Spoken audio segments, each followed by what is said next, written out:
يعتذرون إليكم إذا رجعتم إليهم قل لا تعتذروا لن نؤمن لكم قد نبأنا الله من أخباركم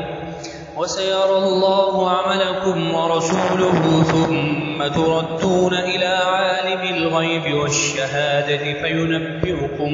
بما كنتم تعملون سيحلفون بالله لكم إذا انقلبتم إليهم لتعرضوا عنهم فأعرضوا عنهم إنهم رجس ومأواهم جهنم جزاء بما كانوا يكسبون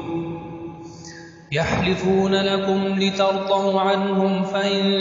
ترضوا عنهم فإن الله لا يرضى عن القوم الفاسقين الأعراب أشد كفرا ونفاقا وأجدر ألا يعلموا حدود ما أنزل الله على رسوله والله عليم حكيم ومن الأعراب من يتخذ ما ينفق مغرما ويتربص بكم الدوائر عليهم دائرة السوء والله سميع عليم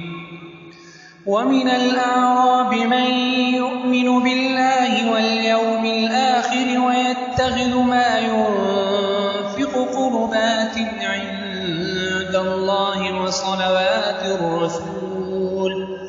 ألا إنها قربة لهم سيدخلهم الله في رحمته إن الله غفور رحيم